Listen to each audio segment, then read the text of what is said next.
கர்த்தருக்குள் பிரியமானவர்களே, ஜூன் 21 இன்றைய பனித்துளிகளின் தலைப்பானது நவமான இருதயம்.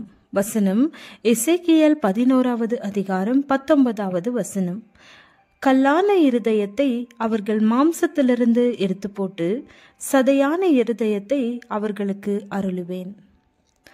ஆடு திருடின குற்றத்துக்காக ஒரு கிராமத்தில் 2 சகோதரர்கள் பிடிக்கப்பட்டனர். ஆடு திருடினால் மரண தண்டனை கூட விதிக்கப்படலாம் எனும் சட்டம் இருந்த காலம் அது. கோர்ட்டில் 2 பேர்களும் சிறிய தண்டனை கொடுத்து எச்சரித்து அவர்களுடைய நெற்றிகளில் ஆடு திருடர் எனும் எழுத்துக்கள் நெருப்பினால் பொறிக்கப்பட்டன. அந்த எழுத்துக்கள் அவர்கள் வாழ்நாள் முழுவதும் என்றென்றும் இருக்கக்கூடிய ஒன்று. ஒரு சகோதரன் இந்த அவமானத்தை தாங்க முடியாதவனாய் ஊரை விட்டே ஓடிவிட்டான்.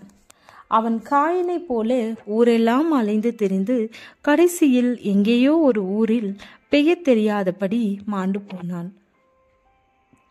இன்னொரு சகோதரன் தன்னுடைய தவறை உணர்ந்தவனாக தன்னுடைய ஊரிலேயே இருந்து கஷ்டப்பட்டு உழைக்க ஆரம்பித்தான். சில நாட்களில் தன் பாவத்தை உணர்ந்து கிறிஸ்துவின் இரத்தத்தினால் பாவ மன்னிப்பை அடைந்தான். முன்மாதிரியாக வாழ்க்கை வாழ்ந்தான். நாட்கள் சென்றன, வயது முதிர்ந்தவனானான். இவரை தேடி அநேக வாலிபர்கள் வந்தார்கள். வந்தவர்களுக்கு அநேக அறிவுரைகளை கூறுவார்.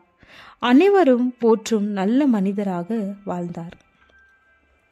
நாம் பாவிகளாய் இருக்கையில் கிறிஸ்து நமக்காக மரித்ததினாலே தேவன் நம்மேல் வைத்த தமது அன்பை விளங்க பண்ணுகிறார். எந்த நிலையில் உள்ள பாவியாக இருந்தாலும் அவரிடம் வந்தால் அவர் மாற்ற வல்லவராக இருக்கிறார். ஊர் தூற்றும், ஆனால் உங்களை பார்ப்போற்றும் மனிதராய் மாற்றுகிறார்.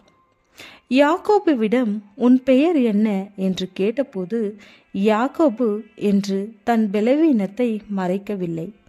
ஏமாற்றுக்காரன் என்று அறிக்கையிடுகிறான். அப்பொழுது தேவன், இனி நீ இஸ்ரவேல் என்று அழைக்கப்படுவாய் என்றார். நம்மை முற்றிலும் மாற்றுகிற அவரிடம் நம்மை ஒப்பு கொடுப்போம்.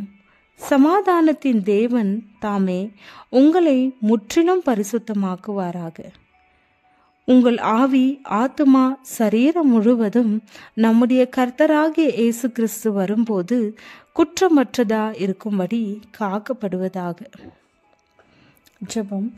எந்த நிலையில் நாங்கள் இருந்தாலும் எங்களை விட்டு விலகாமலும் கைவிடாமலும் இருக்கிறீரே, உமக்கு நன்றி. ஆமென்.